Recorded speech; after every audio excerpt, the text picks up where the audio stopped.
Coming to you live from the Owl's Nest Barbecue Research and Development Center and studios high above White Oak Mountain in Ooltewah, Tennessee. It's the Owl's Nest Barbecue Show with Steve Ray and neighbor Frank Blair. We're brought to you by Butcher Barbecue Products, the complete line of rubs, injections, sauces, grilling oils, and supplies. And the show is also brought to you by the most popular drum smoker in the USA, the PBC, known as the Pit Barrel Cooker.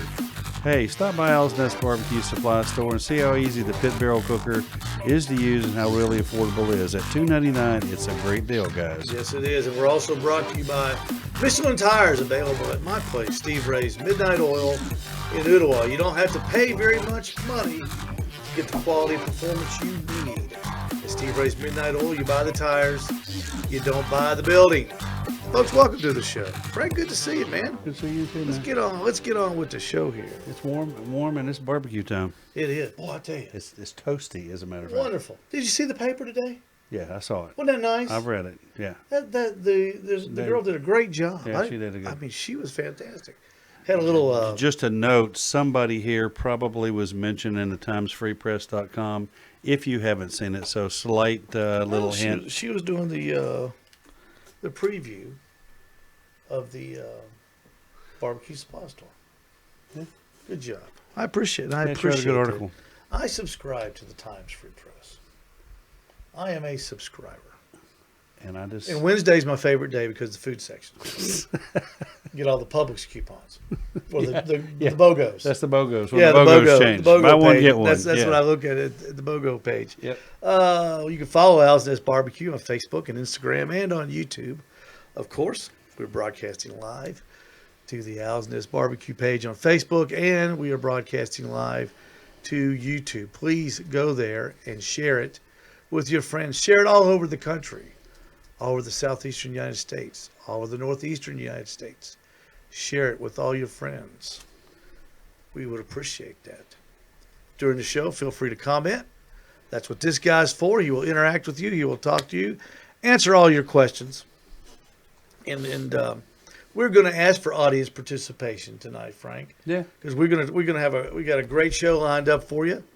We've got John McGuire from New Hampshire is going to be joining us at 7:15. John, Frank, and I will be talking about the do's and don'ts of your barbecue and backyard parties. And I wanted to bring John on because he is the host of the Pit Life Barbecue Show that airs on the Pit Life Barbecue Facebook page Tuesday nights at 5 o'clock. He and his friend Messy Mike have a real cool little show where they get together and talk. And it's fun listening to them talk about barbecuing in the Northeast. Because New Hampshire's known as a big barbecue state. Yes. and it is different there. And we're going to get into a little bit of that. John will be joining us at 7:15. You know, May is National Barbecue Month, John. Or Frank. I've got, I like statistics. You like statistics? Love statistics. You know, get this down. 75% of the U.S. adults own a grill or smoker. 75%. Less than 2% know how to use it. Yeah. 62% of households that own a grill own a gas grill, followed by charcoal grill 53% and electric at 12%. How about both? It doesn't say that. How about all 7? All the above. How about 11? All the above. Boy, well, you know what a small percentage we'd be in. Yeah, about a half of 1%. Yeah. I hope the wise aren't listening. Those are planners. 2% own wood pellet grills. That's 2% too. That's many. all. And that's kind of surprising. That's about as much as we need. And 8% are thinking about purchasing one this year. How they found that statistic, I'll never know. That sounds bogus to me, but it is what it is. Most popular days to barbecue. What do you think? Most popular day to barbecue? What'd you say? I got to go Saturday or Sunday. No. Holiday wise. Oh, mine's always Memorial Day, July 4th, and Labor Day. Close. 4th of July, 76%. Yeah. 62% Labor Day, 62% Memorial Day. Right? Same thing. Yeah. Father's Day, 49%. And Mother's Day, Like 34%. somebody's going to man my smoker on Father's Day? Well, that's what's nice about Father. They leave you alone. Yeah, that's true. They leave you alone. Hey, you don't so have to cook this year on Father's Day. You know, it's nothing nicer than out on the Chilling. back porch. You're standing over your grill, whether it be charcoal, gas, whatever, and just having a nice drink. Until you've just mowed your yard, Chit-chatting. turn the sprinklers on, And sit. and nobody bothers you. Yeah, and sit. And just lets you Turn a little enjoy music the up. smoke. Turn a little music up. I love that. Majority of grill owners, 63%, enjoy using their grill or smoker year round. We're year round, guys. In Yeah. fact, 43% cook at least once a month in the winter months. We'll talk to John about that. How big a boy are you? Yeah. Half of all grill owners have the most basic grilling accessories, and brush, tongs, gloves, mitts, blah blah blah. This is a good one, and this This, is by the true. way, is some of the do's and don'ts of the backyard barbecue. Okay? This is a good one. The most popular new accessory that owners of grills and smokers plan to buy are pizza stones. Outdoor pizza is huge now. I see it on Facebook posts. I've never done one. I've seen it on Instagram. I tried it one time when I did own. I had to admit I owned a big green egg Egg. for a year, and I tried it on that and failed miserably. I have one, And but I've never used it. I've seen it done, and I've seen it done very good. But I just had one time. You just got to get that. You got to get that smoker extremely hot, like Well, 600 degrees. Yeah, and then you got 650. to know what you got to move Yeah, that thing that's around. where that little big guy on the wall's for back there. The big spatula. Yeah. The big spatula. 10% of grill owners have a backyard kitchen, which I'd love to have. Oh, I would too. I probably never will, but that would be cool. And barbecue isn't an evening activity. 11% of grill owners prepared breakfast. I'm trying to think. I have. I've never. Cooked smoked brats and then cooked eggs in a black iron skillet on the grill I've never cooked. with a Bloody Mary. I've never cooked breakfast on my grill. I had to try it sometime. Yeah. A third of grill owners grilled someplace other than their homes this year. I'd agree with that. 24% grilled while they're camping. Leave the big house. All the above. Leave the big house to get in the small house, and drive away. Drive away from the big house. Drive away from comfort into camping. I used to do that. Boy, was that dumb. More than a third, 45% of U.S. adults surveyed plan to purchase a new grill or smoker this year, while nearly a third of current owners plan to grill with greater frequency. People are planning to buy grills. Well, I think the grill explosion in the past 5-10 years. Mm-hmm. I mean, Oh, outdoor cooking. period. Yeah. I think we have not scraped the surface of outdoor cooking. Well, when all the big box stores, the Walmarts, the Lowe's, the Home Depots, and then all the specialty stores, you can buy anything from $199 Yeah. to $8-10 grand. And Frank, it's the natural progression with the popularity in 2011, 12, 13 with Barbecue Pitmasters. Everybody was watching that show that enjoyed cooking. Yeah. And it gave them more a fervor to go out and do it and to tell their friends like we did. Fuel the fire, Yeah, and so to speak. and look how it has progressed with us. We went from barbecue to the PK grill, Yeah. the pit barrel cooker, to a new gas grill that we use. I use my gas grill more than anything. I do. More Yeah, than I do too. I will say 3 times For more. convenience purposes. Oh, absolutely, and it's great, and it's just a natural progression. And now we're getting more interested in doing things on the grill. I put my griddle out on the grill the other day and made hamburgers. Used the grill to heat the griddle outdoors. Yeah. Yeah, so I thought that was kind of fun. Hey, real quick before we get to John McGuire in New Hampshire, John, you stand by. We'll be there in just a moment, courtesy of the Butcher Barbecue Skype line. We are going to talk about Butcher Barbecue, and we're going to talk about flavor tonight, Frank. Butcher Barbecue beef injection, Butcher Barbecue pork injection. We talk all the time about flavor profiles in meat, and we call pork butts and we call briskets big meats in barbecue contests. They're called the big meats. And when you put the rub on the outside of both of these, especially on a pork butt, the only thing you're doing is flavoring the outside of that thing. None of that flavor gets inside. And on a brisket, very little. Some more than a pork butt because the pores are bigger and they open up wider. But especially on pork butts, if you want more and a different flavor on your barbecue, you've got to inject. Butcher Barbecue pork injection. This bottle, $7.49 at the Owl's Nest Barbecue Supply Store. $7.49. Mix it with water. Mix it with apple juice. You can go crazy. Mix it with pineapple juice. Pineapple's mango good. juice. Yeah. Orange juice. I told people all the time the best one I've ever had was mixed with mango juice. Was it? Yes. I mean, the best pork butt I ever had, the best taste. And it doesn't. It's not overpowering. No, it doesn't. Yeah. It's not like drinking it out of the bottle where you think, that's too much. That's Yeah. too much acid. No, this gives it a real nice flavor, Frank. And Subtle and sweet. Yeah, and it's and you good. smoke it, and that stuff just gets in that pork butt. It breaks all the connected tissues and all the fat down. It renders it. And the same thing with Butcher Barbecue beef injection. You can cut this with water. A lot of people cut it with beef broth. Yeah. To Or get beef bouillon cubes. Yeah, to get a super beefy taste. Now, I'm going to tell you, don't rule out apple juice or fruit juices, grape juice. Myron Mixon took the KCBS tournament scene on fire when he started injecting his briskets with fruit juices when they just started. And he was, and of course, he won Everything. in the mid 90s and in the mid 2000s. He went anywhere he went, he won. Yeah. He was the King de la King. Steph Curry of barbecue. I mean, he stepped on the court, baby. Boom, you're cooking for second place. And he did it injecting. And he still does it today.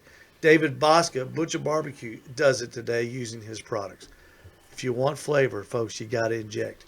And we have both of these. We also have the chicken injection, all the flavors of the chicken injection at the Owl's Nest Barbecue Supply Store there in Newdale, right next to my Midnight Oil, where you get great deals on the Michelin tires. And don't forget free air free air every time you come. Did I say free injector too?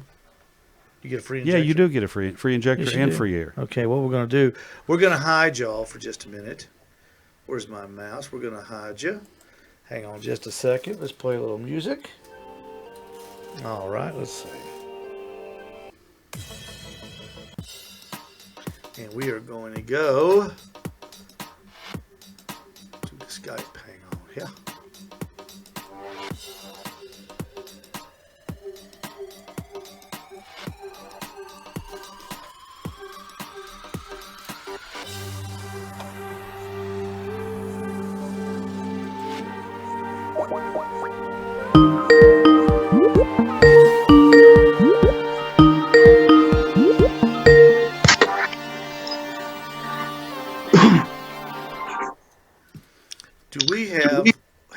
Do we have one John McGuire? Hi, boys. Look at that guy. AKA known as the Big John. Big guy, The John. Big John. Steve, Frank, how are you guys? Good, We're man. good. John McGuire coming to you live from New Hampshire. Let's see, which borough are you calling from? I think it's what you guys call cities. isn't That it? would be New Hampshire, right, John? New Hampshire. New Hampshire. I'm calling you today from Derry, New Hampshire. Wow. And how far from Boston is that? About 45 minutes to an hour. Wow. Not too far What off. about 6 blocks? Yeah, give or take. Country blocks. Does that train run out to your house that goes to Boston? No. Have to drive a little way to catch the train that goes in there, but not too bad. It's an easy ride in there. John, we really appreciate you taking the time Yeah. to be with us tonight. This is going to be a lot of fun. Thank you for having me. I can't believe it. I'm on the Owl's Nest Barbecue Show. Live from New Hampshire. Exciting. Live isn't it? from New Hampshire. You've The Big had John.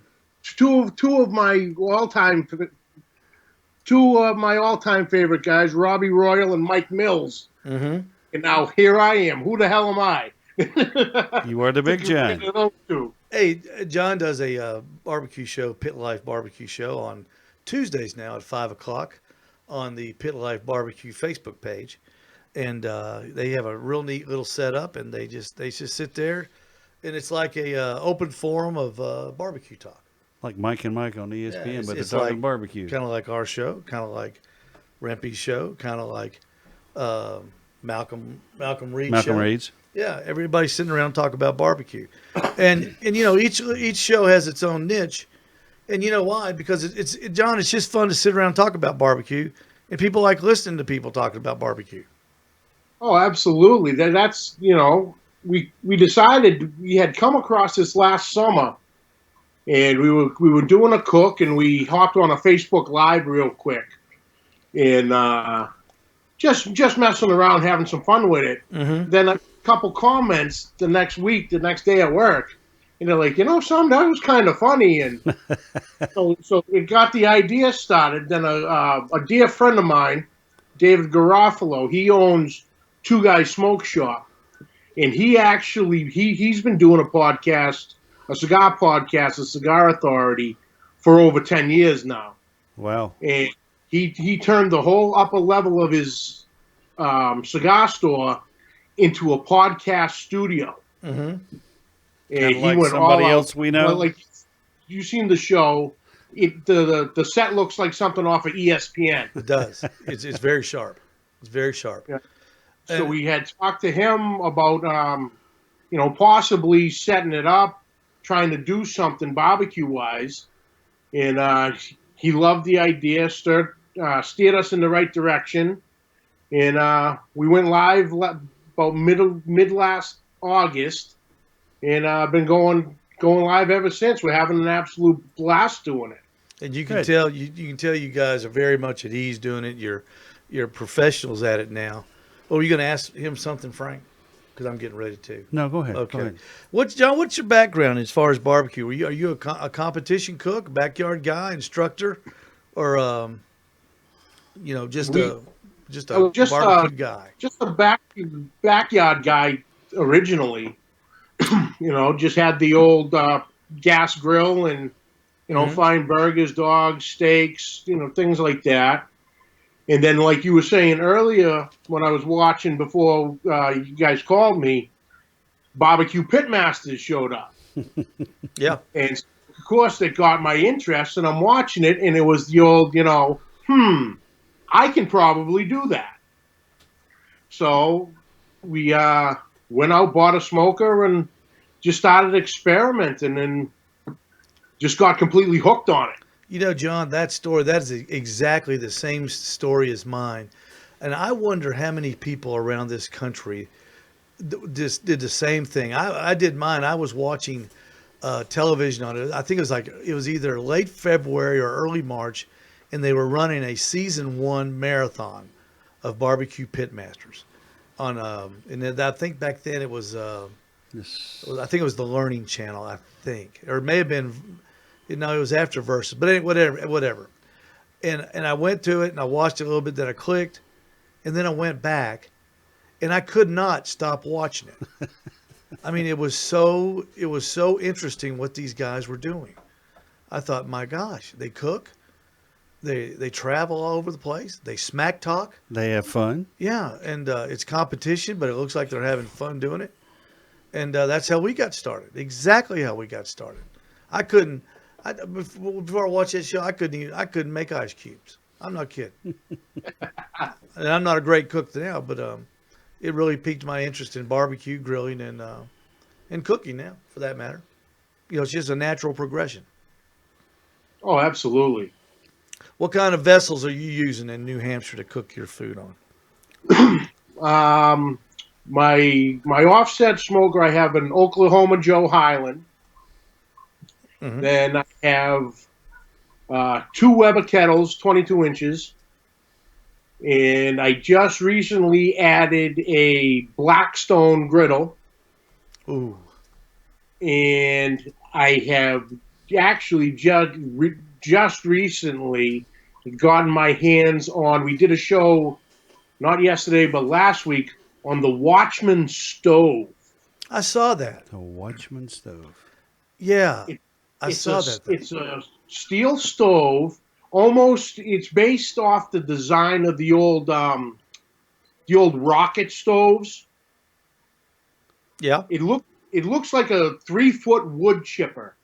Is that's what a it good really way. looks You're like. right. You're right, John. It does. And a good friend of mine, he's a pro team member for them, and also Bass Pro Shop. He's a professional archer and sponsorships with Bass Pro Shop, and he turned me on to it, and it is crazy. Now, how hot does that surface get? To me, it looks like if you put a grill grate on the top of that thing, you would have a steak making machine with that. Yeah, the flames come right up to it. It gets super hot. And right when you had commented on one of the posts about it, with the possibly do it with SCA contests. Mm-hmm. And yeah, absolutely. Just throw a grill grate right on top and you can do it right up. Yeah, those are pretty neat. Hey, John, what we want to do, you, Frank, and I want to invite everybody who's watching and in the chat room to chime in as well. If you've got a good idea about throwing a party, if you have a disaster about throwing a party, I've got these do's and don'ts that I think you posted, John. I think I stole these fair and square right from you, didn't I? Yeah, that's all right. That's Yeah. what it's up there for. But I thought it was a great little article, and let's talk about the first one is with the 10 tips or the 10, we'll say call them the do's. It says do choose dishes that have minimal prep time. Go into how important that is. If you're having a barbecue, or as you know, that's a little diluted term up this way, is, oh, come over, we're having a barbecue. No, you're having a cookout. Right. You know, you get the There's a burgers and difference. dogs. Yeah. Well, but everybody just says barbecue. Yeah. It's Well, yeah, generic. it's all in the same thing. But yeah, as choosing the dishes with the minimal prep time, you don't want to have a bunch of people there show up at the house about 1:00, and you're cooking A brisket You know, you just put on 2 hours ago. you're cooking an 18-pound brisket that's not going to be done till tomorrow. Hey, we're gonna eat in 12 hours. Everybody get a drink. Everyone hang out. You guys bring beer? But yeah, that's one of them. And each one of these topics, they kind of roll into each other, of doing a lot of like preparation beforehand. So if you are going to do a brisket for a barbecue cookout, you want to know you need to start that the night before. Oh, absolutely. You want to Plan have everything ahead. ready for your guests. They're coming around to eat, have some fun. And everyone's sitting around twiddling their thumbs. Doesn't make for a good time. No, what I noticed when you talk about dishes with a minimal prep time, and I've made this mistake before, guys. I've had too many side items. I'll be making hamburgers, just like a cookout, like you say, John. Not a barbecue, but a cookout, and having people over. And then you get so caught up trying to get the side items out. You see what I'm saying? You lose track of the Yeah, the you main, lose track main of your course, time. the main meat. And then you don't have your meat on, and then you're trying to cook hamburgers or a steak, and then you're over at the condiment table trying to get the potato salad and the beans out because your wife and your family members are doing something else. They're getting the tables ready. Or over there drinking and having a big time. Yeah, Not doing and anything you to all help of a sudden you've just got too much prep time. Keep it. I think the simpler the better. A quick word on that. A quick war story. My youngest son calls me. Just moved to Nashville last year, got married, and he's all excited because he's learning how to barbecue and experiment. And he calls me. He said, "Dad, everything turned out pretty well. except. And I said, well, what'd you do wrong? He said, well, I tried to cook a pork butt, chicken wings, salmon, and hamburgers all together at the same time and get them all out on time, for everybody to have for dinner. I said, Michael, one meat, make it simple. You're exactly right. Don't try to do too much. Please. He had 4 meats. That's called four to fail. Yeah, 4 meats that get done at all 4 different times. Exactly. Yeah. I mean, what's salmon take? He said it tastes good, but it was kind of weird trying to get it all off. I said, I'm sure it was. I've never done salmon. I don't eat seafood, but what does the salmon take, John? 3 minutes? Smoked? Well, On the grill? Couple minutes, if that. yeah, if you sear it, yeah. Yeah. Or Y'all- cedar blanket. You grill a lot of seafood up there? I don't personally, believe it or not, I'm not a seafood fan. I believe it. I'm not either. A little strange from New England, not liking seafood, but I kind of draw the line at a tuna fish sandwich. Seafood doesn't have hoofs and fur, right? That absolutely. I just don't like it. I don't know if it's the taste, the texture. Just ever since I was a kid, never seafood's never been my thing. It says on this dishes with minimal prep time, it says consider bacon wrapped tater tots. Now I can't. Are you insane? I don't know who wrote this. Who wrote that? But Somebody who's never done it. You ever tried wrapping a tater tot with a piece of bacon, an old slimy bacon that's about 60 degrees? It's that long. Yeah, and you're wrapping tater around a tot's little this tater big. tot. Good grief. Yeah, that's an interesting one there. And how do you- That how one do caught You didn't my write eye. that. You It was didn't like, write this, right? No, right, he John? didn't write this. Okay. No. And how do you cook that? How would you cook that? Bacon wrapped jalapeno poppers. That little maybe. nugget. Okay. It says second do barbecue large cuts of meat for big groups. Now, Frank, I'm going to let you explain this because Frank has another story. This is called the Epic Fail War Story. So a buddy of mine and I, we feel like we can cook. We decided last year to take orders to smoke turkeys. Well, I think we had 16, 18 turkeys we were going to smoke, and he has this big black vessel that's, a decent sized smoker, except for the fact it was about 25 degrees outside. There was no insulation in the smoker. We started them at 8 a.m. smoking, and about 3:30 that afternoon, they still were not done. So I throw 6 of them in my coolers, run to my house, tell them I'm going to finish them. Get there, open up the new double oven in the new house. 2 turkeys won't fit in the top rack. I spill turkey slime juice all in the top one. Open the bottom one, try to jam 2 turkeys in there. More slime turkey goes out of the pans into the oven. Now my wife is raising immortal HELL. The house is smoking. She's screaming. And I got people showing up to pick up the perfect smoked turkey. That's been cooked in an oven. Yeah. Long story short, we swapped stories, and the same thing happened to him. And, I guess the moral to the story is don't try to take on too much and cook in the wrong instrument, because you will have an epic fail. Here to prove it. If you're going to have a true barbecue, not cookout, the fail-safe meat, and I think, and if you don't agree with this, John, please chime in. You too, Frank. I think anything. If you want something easy, a pork butt is definitely the way to go. Oh, hands down. You can't hardly mess it up. You can't to overcook it. It would just be. It's hard to overcook one. Easy to undercook one, but hard to overcook one. And it's easy. I'd agree with that. Once you cook it, it's easy to pull, and then easy to serve. Yeah. And I mean, and then you can look, and the thing is when you do when you have a cookout, you want to have a little flair. You want to have a little panache. You get a clean apron on, and get the old Aaron Franklin attitude. Go and show.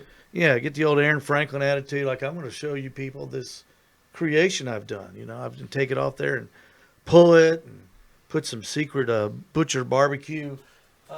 Looks similar to Butcher this right barbecue here. private seasoning on that thing, man. And you're gonna pull it and here you go. And they eat it and they go, oh, this is great. You're great. Steve Ray's the greatest. And and you can only do that with certain things: a hamburger, a pork butt, You can't do it with brisket. No. No. I do chicken wings because it's simple. Chicken- It doesn't take long. Chicken wings another, and that's a Yeah. little meat. Yeah, it's little meat. Doesn't take long to do. Y'all eat a lot of chicken wings up there, John? Oh, we love chicken wings up here. That is one thing that just here in the last 2 years is sweeping our area. Our chicken wing contests. There's several around our area to enter. Everybody's cooking them now. Restaurants that never served them are doing them. Barbecue joints are now doing them. Our good friend Sean Cosby, he's always advertising chicken wings at his barbecue restaurant, and I guess because number one, chickens, it's easy to do, and it doesn't take long. The prep time is minimal, and the taste when it's over is fantastic. And you don't have, I mean, there's not a lot of craft. You can cook some decent chicken wings without a whole lot of skills. You know? It doesn't take a lot. What is it the same thing up there, John, in New Hampshire, in your area of the country? I mean, are there chicken wing contests or? No, there's excuse me. Not a whole lot of chicken wing contests. We got a lot of I guess you call them backyard contests or tailgating contests at like the local breweries, different places like that. Then you have a couple in the area throughout the season of KCBS competitions, but not a whole lot of chicken wing contests. Which was which I'd love, because you guys had one a couple weeks back, if I'm not mistaken, at the spring game. Yeah. Mm-hmm. And I think we got another one this summer that somebody's putting together. I've heard just up the street from us at a little place called Cambridge Square, and I know there's one in the fall too. And I know at a KCBS event, usually the ancillary contest the night before is either usually chicken wings are one of them. There might be steak now, desserts, what have you, but it's normally chicken wings around here. So we call it yard bud, John. Yard bud. Yard bird. Yard bud. I like it. Hey, John, You speak my language, Frank. John, I know you got friends. When you start to barbecue and you put yourself out there as kind of a local expert, or I don't want to say expert, but you're a local advocate. I'd say that's like I'm certainly no expert, but I like it. But by golly, I'm an advocate. I'm a barbecue advocate from the get-go, and everybody's always asking when they're going to do a party is, how much meat do I need? And that's if you think about it, that's not an easy question to answer. Not at all. 20 Steve Ray, John McGuire, and Frank Blair show up, there better be a bunch. We get some meat. Yeah, there'll be a bunch. But if their wives show up, not so much. Yeah. You know what I'm saying? I've always been an advocate of, you can never have too much. Yeah.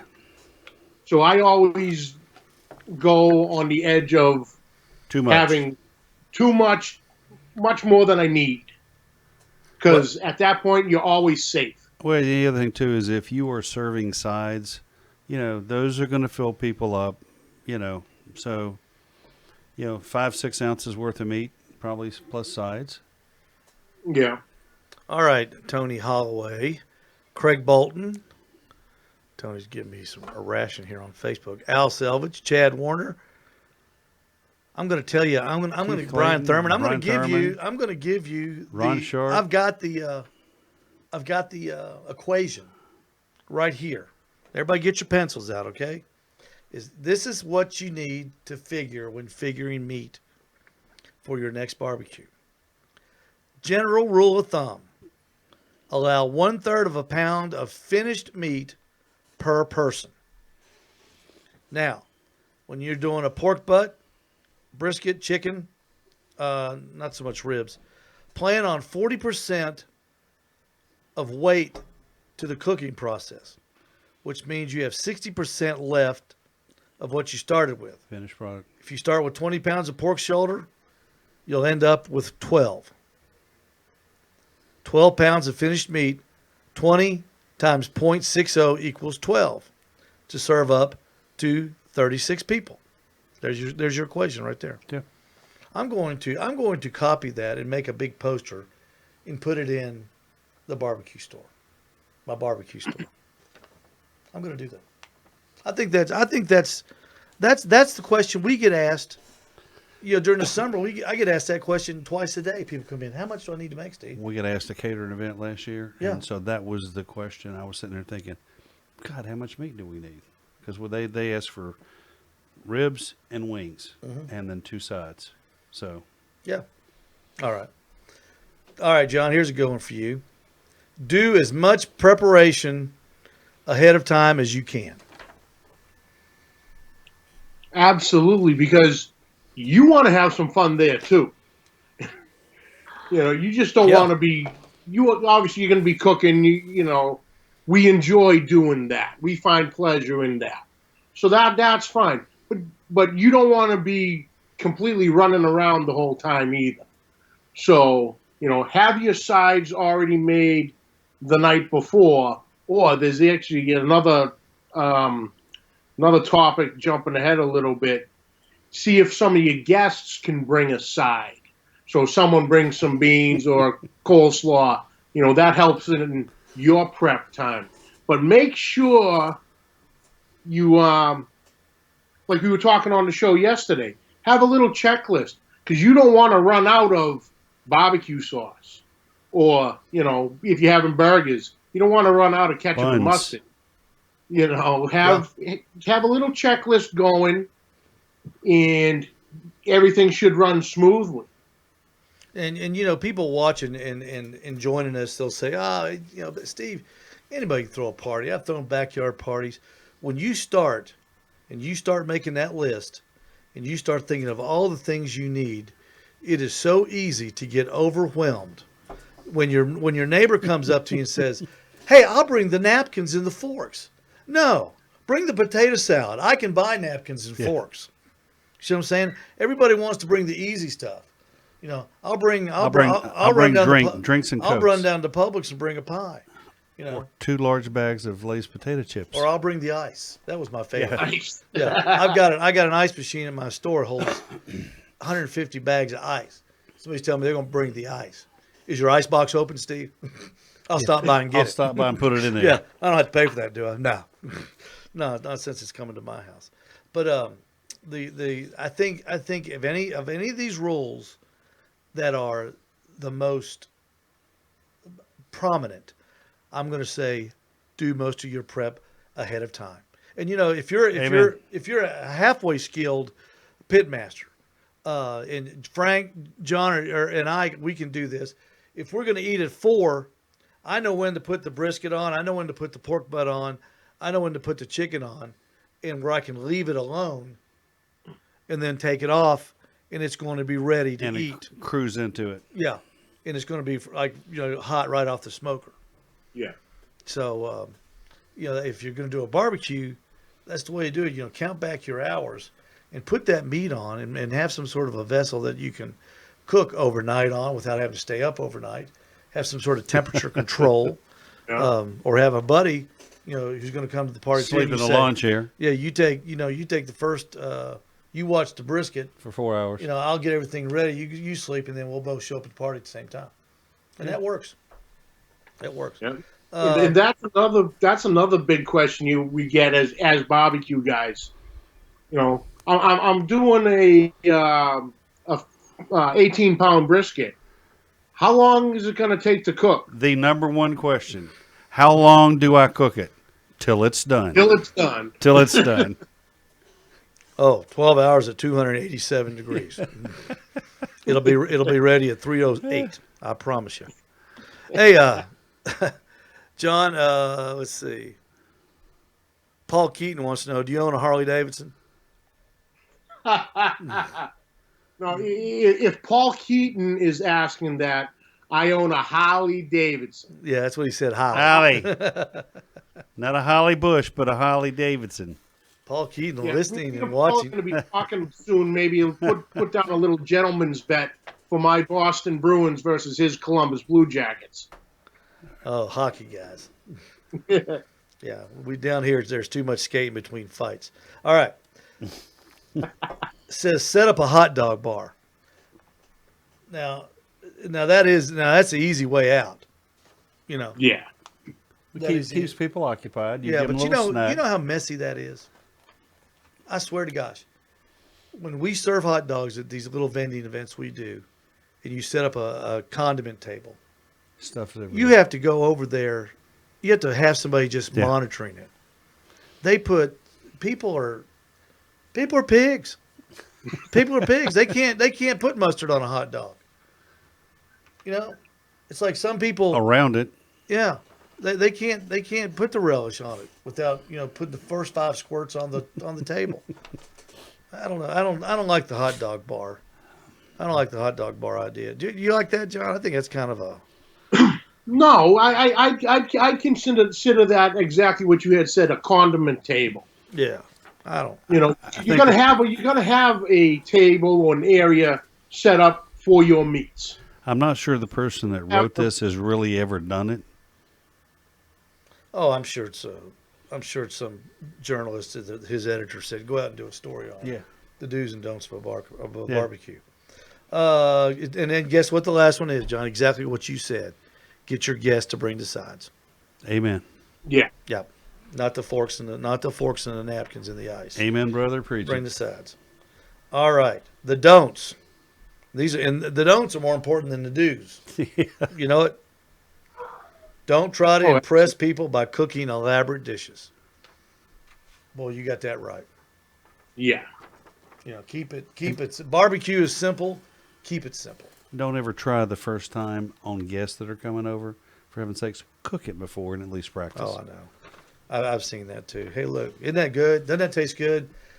No, Frank, it tastes really bad. What is it? Yeah, it tastes very strange. Don't come up short on fuel for your cooker. Guilty. How many times As has I have to. the thing run out, and you run to get the one in the extra one in the garage? And it's out. It's out. You go, crap. And then you run over to your neighbors and steal his because you knock on the door. He doesn't answer it, but his grill's on the back porch. And you go, So you can get away with it. yeah, you just have to live with it. And I mean, I've had to do that too. And make sure those propane tanks are full. Rule of thumb: the one you're using, the extra one in the garage, right? Yeah. Right, guys. Absolutely. You're with me. The one you're using, the one you got in the garage. When you shift it, throw it in the back of your truck. When you go to work, stop Take by it. the Ace Hardware. Take it. Let them fill it up. Then bring it home. Yep. Don't forget to do that. It's like having that extra gallon of milk in the outdoor refrigerator. Guilty as charged. You got to have it. Yeah. You got to have that extra gallon of milk. Don't buy too many buns. I thought that was kind of strange. Until That is a weird one. well, let me tell you, we did a big vending event. I guess it was 3 years ago. We did hamburgers, or I'm sorry, barbecue, and hot dogs. And the number of people that said, "I don't want a bun, I just want the meat," was far more You than what would I have thought. imagined. And Yeah. I'll bet we had 10 dozen buns left over because I was going to throw them away, and my daughter about freaked out and got them out of the back of the truck until was taking them down to the local shelter. Yeah.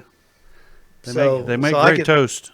A lot of people, they eat bread at home, but when they go out, they want everybody to think they're on a diet for some reason.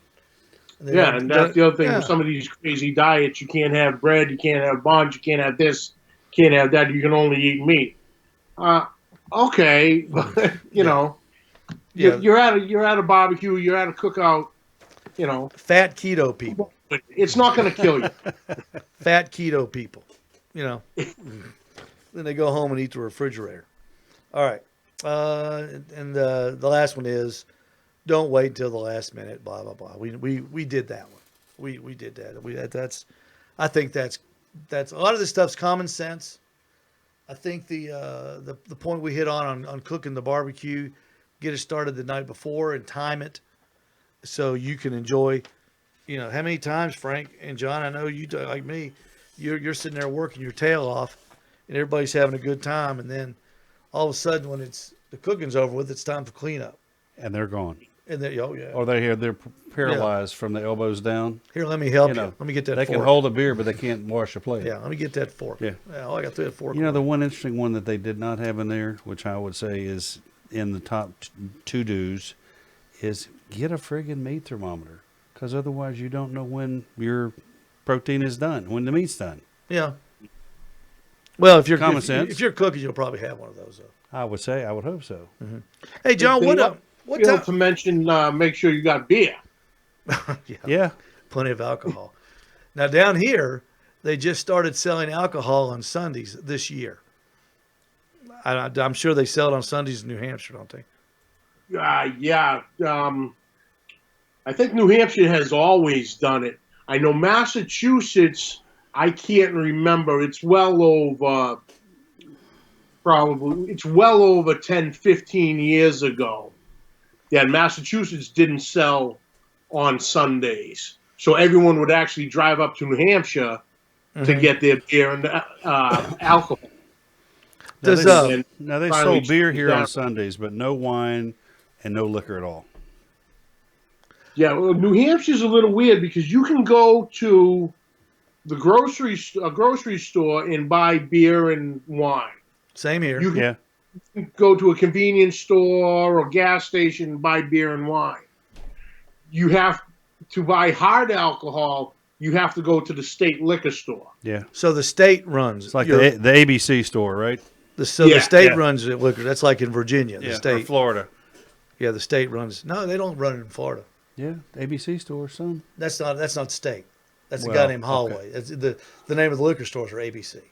I used to work at one. No. Yeah, I worked at one. Seriously. Seriously. Yeah.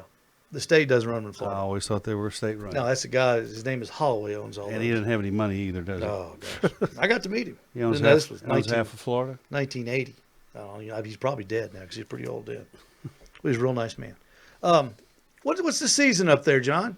When is it still cold there? Are y'all cranking up like we are? Or Yeah, we've been in the probably in the 60s the past week or so. Mhm. You know, high 50s, low to mid 60s. So we're finally creeping up here. So that's why, like we were doing the show yesterday.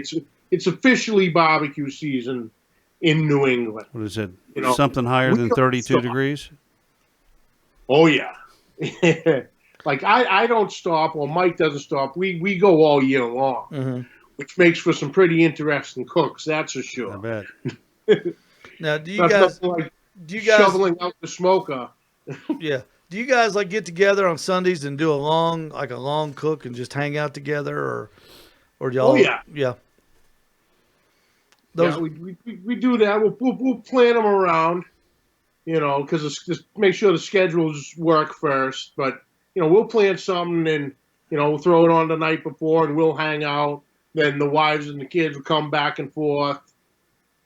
So yeah, it's a bunch of guys hanging around talking barbecue. It's a beautiful thing. Hey, when you're not starring on your own Facebook show, what do you do to make the house payments? Pay for barbecue. Pay for barbecue. I am a mailman in Winchester, Massachusetts. Hey, what a neat job!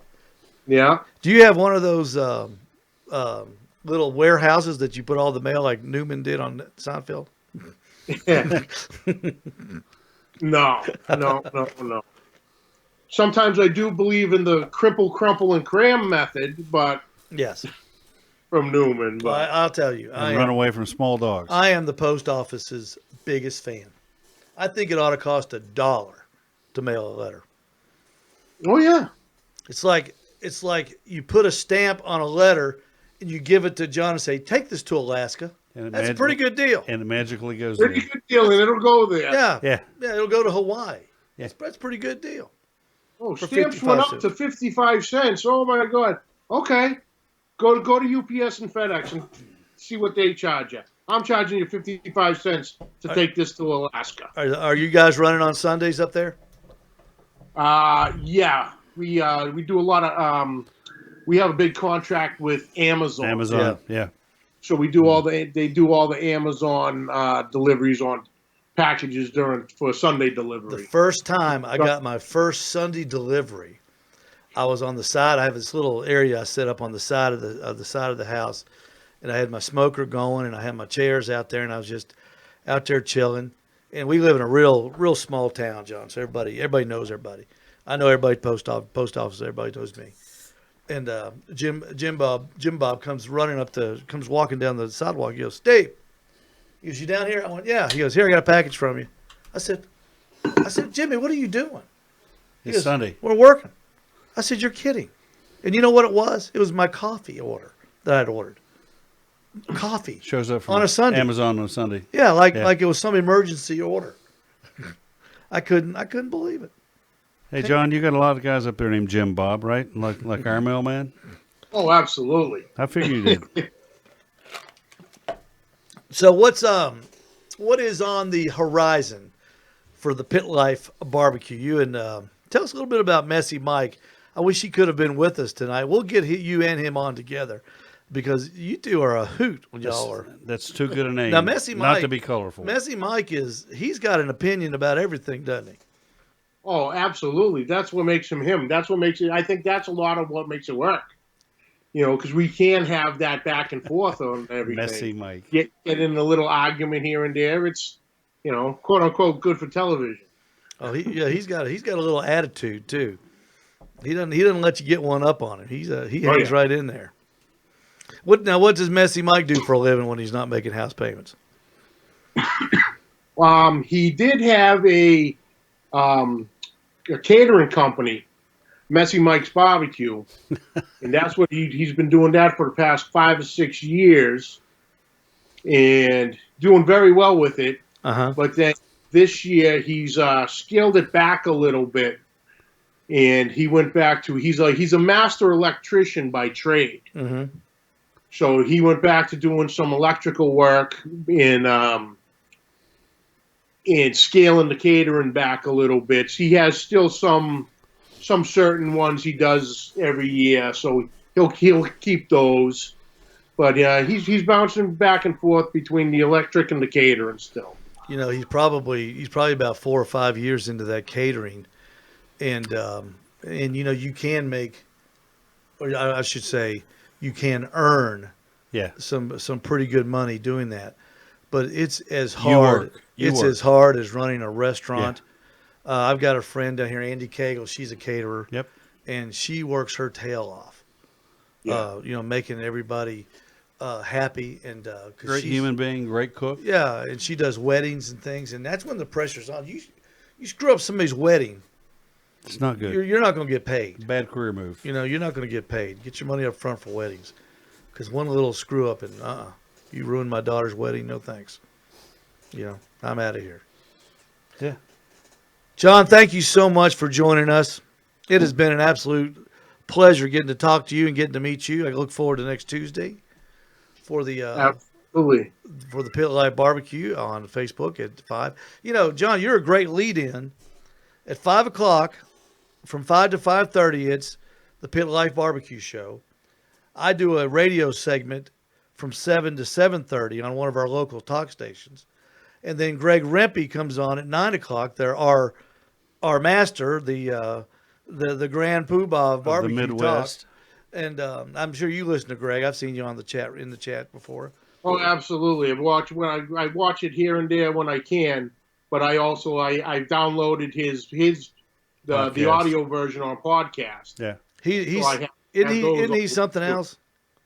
Oh, he's great. He's great. He's amazing. I tell you, he really is. He's just amazing. Hope he's not watching. He'll get the big. He doesn't watch my show. Interview last night with